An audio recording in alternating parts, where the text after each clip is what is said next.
I'm so glad to be back. It's Tuesday training, and I thought I was going to be late today because I was making some free training for you, but I'm not. I'm here on time. I'm horribly punctual.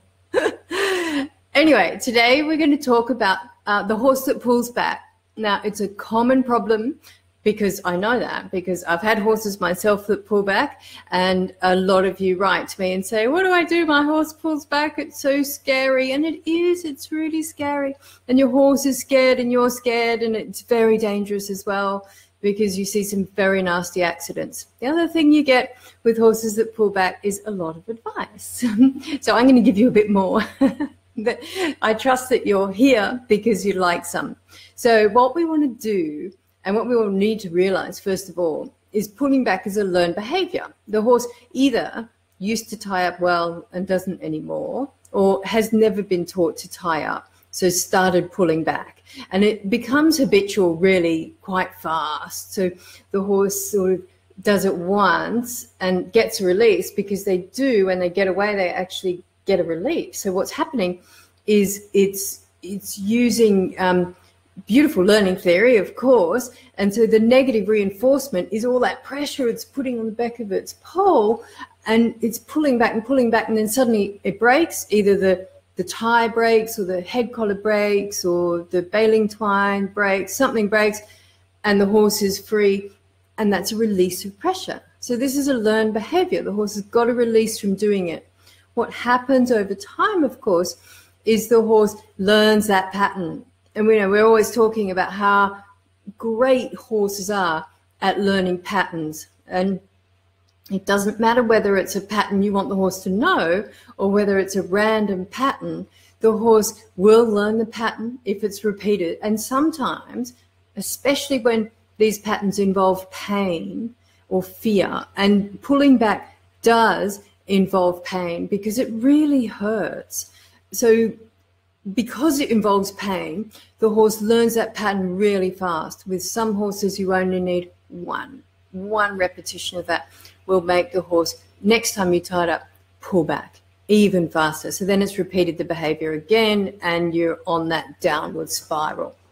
So what do we do about it? Well, the advice really often is to tie your horse to a piece of baling twine. I have a piece of baling twine here with me today. I've got all sorts of things here with me today. I bought props. Now, baling twine, it's a good idea because it means your horse won't actually really hurt itself if you tie it to a piece of baling twine, because it breaks. But have you ever tried to break a piece of baling twine? Now, I'm not telling you I'm the strongest person in the world, but my God, that's going to take some breaking. So you can't think for a minute that still doesn't hurt. So if we tie the horse to this lovely piece of baling twine, the horse pulls back, it goes tight around his pole, and he pulls back until it breaks. Now that's going to put a huge amount of pressure on the horse's pole. And yes, it's better than tying it to something solid, but it's still going to hurt. So you're still training the horse to do it probably again in the future. Have you ever seen one of those horses, and I've seen a few of them, that, the owner ties them to baling twine, and she's no sooner done the knot up than the horse is pulled back. And it doesn't go anywhere. It just stands there, doesn't it? It just stands there. It doesn't go anywhere. It doesn't run off. It just stands there. So, because the horse that pulls back and runs off is doing something completely different. It's getting away from something right there. So it's leaving. Whereas the horse that just pulls back and stands there, they back up about 5 meters or 2 meters, sometimes 1 meter. They break it, and then they just stand there and wait for you to go get a new piece of baling twine, right? Okay, so let's chuck the baling twine out. We don't need the baling twine. So now we realize that the horse isn't trying to get away. The horse is just trying to get the pattern finished quicker, all right? So if it still hurts with baling twine, what the horse wants to do when you bring it up to the tie rail, it wants to get that over with. It's a bit like horses that run backwards out of the trailer. They're not scared of getting on the trailer. They're scared of getting off the trailer, because getting off the trailer is more scary and more difficult than getting on. And they know the pattern. The pattern is if they get on the trailer, they've got to get off it. So what they do is they get on fine, you know, and they rush off backwards because they want to get it finished. You know, it's like us, you know, you eat the vegetables first on your plate because you want to get those finished and you want to eat something nice, or you want the pudding, or so they learn the pattern. The pattern is the pudding comes after the dinner, so you get your dinner over so you can enjoy your pudding. The horse, it's not pudding, but gets the pain over, or the difficult thing over, so that he can enjoy the last bit. All right, so I had someone write to me yesterday and say their horse was a terrible habitual puller backer. Now, this horse was also an off-the-track horse, so we had a little discussion about what off-the-track horses know and what they don't know. And I love off-the-track horses. You know, they're wonderful, but they don't know a lot that's terribly useful for their after-racing career. Let's be honest, except for go fast and stand still and then go fast.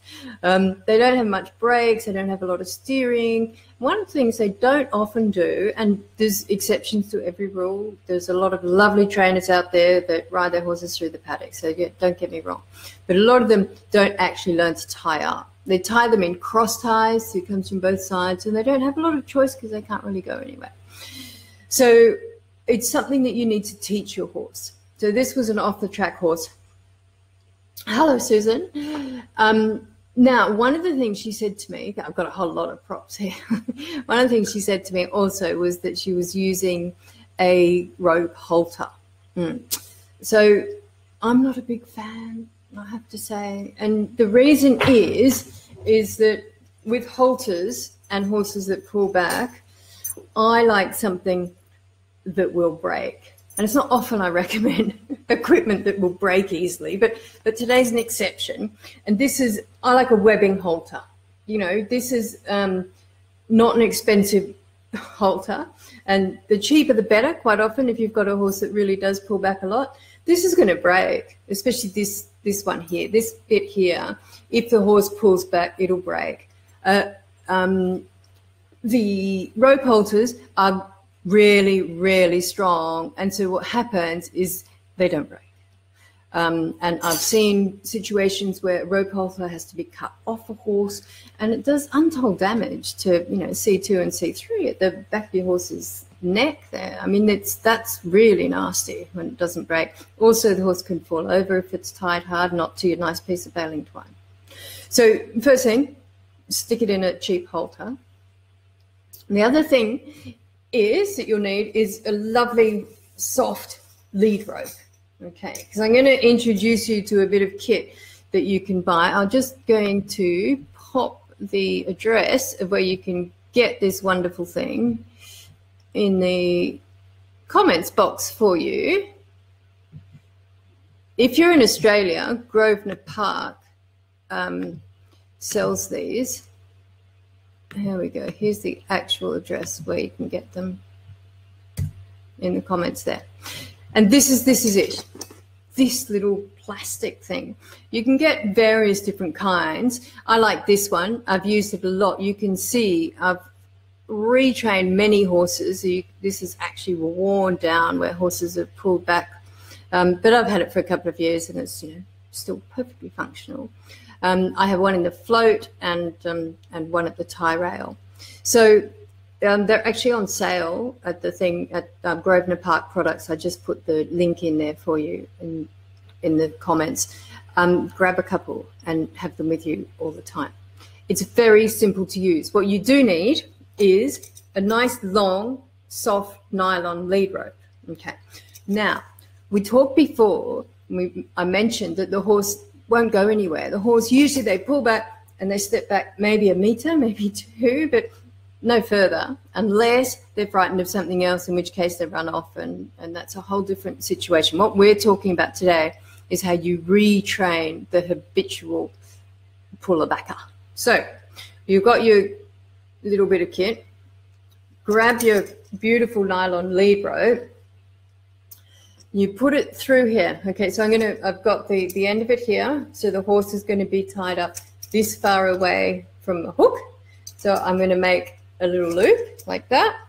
I'm going to stick it through there. Yeah. And then I'm going to bring it up and around over that. So it looks like that. Isn't that lovely? Yeah, good, easy. And then what I do is I grab something stronger than this. You know, I bought 2 of these at Bunnings yesterday. The first one broke before I could even show you it. So I don't want anything really pathetic. Something stronger than this. Your piece of baling twine will do the trick here. But this is something like this is easier to get off. So put this on, and then something metal is better. Attach that to your tie ring, and this to your horse, obviously.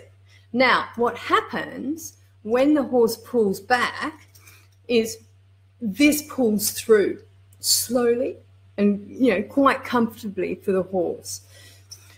So what happens is the horse goes, whoa, like this, its usual thing with the baling twine, and it pulls back its 1 meter, and it's still actually tied up, and it hasn't been hurt, and that's the big difference. So the horse has pulled back, it's gone back this far, and it goes, that's interesting. I didn't get hurt. That didn't hurt. So you just quite quietly walk it forward, redo this so that it's you know, a bit tighter again, and you've got the horse back tied up again, and just train this. Just standing next to the horse, just train it. And the horse will probably do it 2 or 3 times. You pull back, goes back 1 meter, bring it up, praise it when it's up, and praise it when it's standing still, not when it's pulled back. And then repeat that until you tie the horse up. Always tie up to this, and the horse doesn't bother to pull back, because that is what will happen. The new habit will be formed really quickly, probably a lot faster than you think, and the horse will stop pulling back and just realize that, oh, okay, I'm tied up. I can pull back if I want to, but I don't actually go anywhere, and she just walks me forward and ties me up again. So there's really no point in doing that. It stops being scary because it stops hurting. Okay. All right, so, whoa.